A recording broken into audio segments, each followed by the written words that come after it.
நான் ஆல்ரெடி ஒரு வீடியோவில் சொல்லியிருந்தேன், என் பொண்ணு வந்து இப்போது ஆடி மருவுக்காக வீட்டுக்கு வந்திருக்கான்ட்டு. ஸோ அதுக்காக அவள் இங்கே இருக்கும் போதெல்லாம் அவளுக்கு பிடிச்ச இந்த ஸ்ட்ராபெரி ஜூஸு, அப்புறம் அந்த அம்மா விரும்புகிற மாதிரி அந்த டயட் ஃபுட்டு, ஆஃபீஸ்க்கு கட்டி அனுப்புறது, இப்படியே எனக்கு அவள் இருந்த வரைக்கும் எனக்கு இந்த ரொட்டீன் ஒர்க்காக இருந்தது. அதனால தான் இன்றைக்கி வந்து சண்டே அவளை வந்து நாங்கள் கூட்டி அனுப்புகிறோம். அதனால் மத்தியானம் வந்து பிரியாணி தான் செஞ்சுருந்தேன், மட்டன் பிரியாணி சாப்பிட்டுட்டு அப்புறம் அவங்க வீட்டுக்கும் கொஞ்சம் பிரியாணி பேக் பண்ணிவிட்டு அதுக்கப்புறம் அவளை கொண்டு போய் விட்டுறதுக்காக அவளுக்கு வேண்டிய பொருளெலாம் நாங்கள் வாங்கி வச்சுருந்தோம்.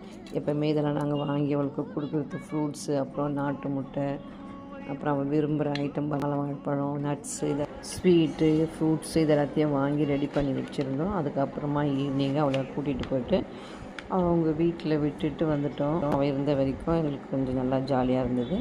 கிளம்பி போனதுக்கப்புறம் எனக்கு மனசு ரொம்ப கவலையாகிடுச்சு.